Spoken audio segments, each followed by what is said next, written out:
RPO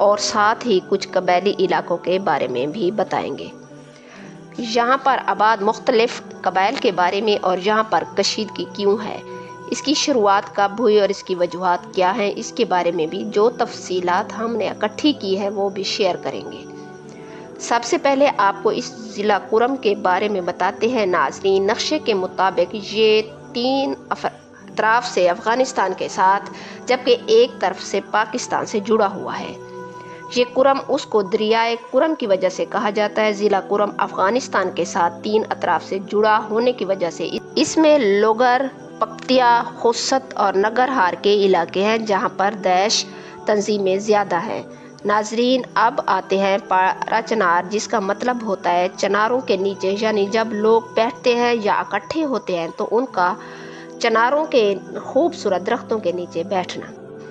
پارا چنار کے علاقہ سدہ میں صرف سنی اکثریت موجود ہے، اس لیے افغانستان میں جب جنگ ہوئی تو اس ضلع کی اہمیت میں اضافہ ہوا اور آج تک سیکورٹی فورس سے یہاں بھرپور طریقے سے اپنا فرائض سر انجام دے رہی ہے، مگر علاقہ فرقہ وارانہ فسادات کی آگ میں سلگتا رہتا ہے۔ حالیہ واقعے سے پہلے اسی طرح کا افسوسناک واقعہ رواں سال 2 اگست کو بھی پیش آیا تھا، جس میں مسافر گاڑیوں کے قافلے پر فائرنگ سے خواتین سمیت 44 افراد جان کی بازی ہار گئے تھے، جبکہ 12 اکتوبر 2023 کو ایسے ہی قافلے پر حملے میں 15 افراد جان سے ہاتھ دھو بیٹھے تھے۔ ناظرین اب ہم آپ کو اس سب کی وجوہات اور اس کا جو تاریخی پس منظر ہے اس کے بارے میں بتائیں گے۔ ایک اہم بات یہ ہے کہ ضلع کرم کا شمار ملک کے قدیم ترین قبائلی علاقوں میں ہوتا ہے۔ جب پاکستان نہیں بنا تھا تب انگریز حکومت کے دوران 1890 میں اس قبائلی علاقے کو آباد کیا گیا اور اس کے بعد یہاں زمینوں کی تقسیم شروع ہوئی۔ کرم کے زیادہ تر علاقوں میں زمین کا ریکارڈ آج تک موجود ہی نہیں ہے اور زمین کا ریکارڈ نہ ہونے کی وجہ سے ضلع میں مختلف مقامات پر مختلف قبائل اور مختلف افراد زمین کے ٹکڑوں کی ملکیت کے دعوے دار ہیں۔ یہ سرسبز زمین پانی کی وجہ سے بہت مشہور ہیں، یہاں چاول، سبزیاں اور میوہ جات اگائے جاتے ہیں۔ ناظرین یہاں زمین کا تنازع کم از کم 5 مختلف مقامات پر موجود 10 یا اس سے زیادہ دیہات یا قبائل کے درمیان ہے، جن میں زمین کے ساتھ ساتھ مسلک کی تقسیم بھی موجود ہے، یعنی متنازع زمینوں پر اہل تشیع اور سنی مسلک سے تعلق رکھنے والوں کا دعویٰ ہے۔ دلچسپ بات یہ ہے کہ ان قبائل کی بڑی تعداد سرحد کے دونوں پار آباد ہے۔ فساد کا باعث بننے والی بھی متنازع کی زمینوں کی تفصیل یوں ہے کہ پی واڑ اور گیدو کری منگل اپر کرم میں افغانستان کی سرحد کے ساتھ واقع دیہات ہیں۔ پی واڑ میں اہل تشیع کی اکثریت جبکہ گیدو اور کری منگل میں اہل سنت سے تعلق رکھنے والی آبادی ہے۔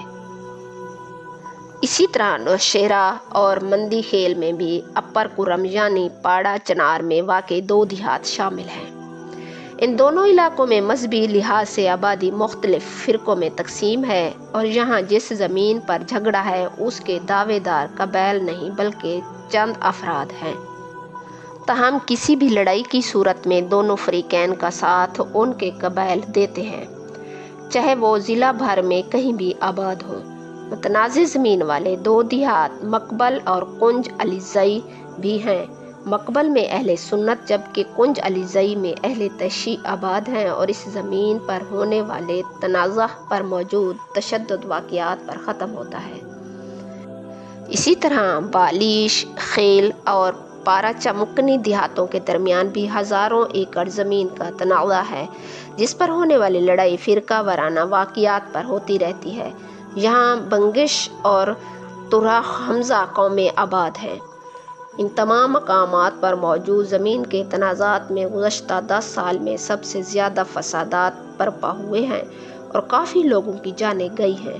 جن زمینوں کے لیے فسادات موجود ہیں وہاں صرف فصلوں کا کھیت نہیں، جن زمینوں کے لیے فسادات موجود ہیں وہاں صرف فصلوں کا کھیت ہی نہیں بلکہ ہزاروں ایکڑ پر پھیلی ان متنازع زمینوں میں قیمتی معدنیات بھی پائی جاتی ہیں۔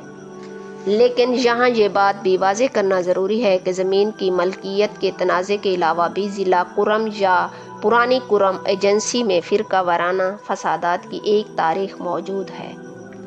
کرم میں پہلی فرقہ وارانہ لڑائی سن 1938 میں اس وقت ہوئی جب برصغیر پاک و ہند کے شہر لکھنؤ میں شیعہ سنی فسادات کا آغاز ہوا۔ یہاں دوسرا بڑا فرقہ وارانہ واقعہ سن 1966 میں اہل تشیع کے ماتمی جلوس کے دوران ہوا۔ سن 1971 میں جامع مسجد پارا چنار کے مینار کی تعمیر تیسرے بڑے فرقہ وارانہ فسادات کی وجہ بنی، جبکہ سن 1977 میں جامع مسجد پارا چنار کے مؤذن پر قاتلانہ حملے کے بعد فسادات پھوٹ پڑے۔ پانچواں بڑا واقعہ سن 1982 میں سدھا میں ہوا۔ 14 سال بعد سن 1996 میں توہین مذہب کے الزامات کے بعد لڑائی شروع ہوئی اور پھر پارا چنار کے ہائی اسکول میں سنی طالب علموں کے قتل کے بعد بڑے پیمانے پر فسادات کا آغاز ہو گیا۔ 2001 میں افغانستان پر امریکی حملے کے بعد القاعدہ اور طالبان سمیت دیگر دہشت گرد تنظیموں سے تعلق رکھنے والے شدت پسندوں نے یہاں فرقہ واریت کی ایک نئی لہر کی بنیاد رکھی، جو اب تک ہونے والے تمام فسادات سے زیادہ طویل اور خون ریز ثابت ہوئی۔ 2007 بہت ہی خون ریزی کا سال رہا۔ ضلع کرم میں ملک کی تاریخ کے شدید فرقہ وارانہ فسادات ہوئے، جس میں پہلی مرتبہ فریقین نے ایک دوسرے کے دیہاتوں پر حملے کر کے سینکڑوں مکانات نذر آتش کیے، جبکہ شیعہ سنی آبادی کو اپنے ہی علاقوں سے بے دخل بھی کر دیا گیا۔ اپریل 2007 میں ربیع الاول کے جلوس پر پتھراؤ کا واقعہ فسادات کا باعث بنا، اور پھر نومبر 2007 میں ایک مبینہ قتل کے الزام کے نتیجے میں فرقہ وارانہ فسادات ہوئے۔ یہ فسادات اس قدر شدید تھے کہ ایک امتحانی ہال پر بھی حملہ کیا گیا اور وہاں پر موجود اساتذہ جان سے چلے گئے، جبکہ مسافر گاڑیاں روند کر سواریوں کو ہلاک کیا گیا، اور اس سال لوگوں کی ایک بڑی تعداد نقل مکانی پر بھی مجبور ہوئی۔ ان فسادات کی وجہ سے علاقے کی مرکزی شاہراہ تقریباً 4 سال تک عام ٹریفک کے لیے بند رہی۔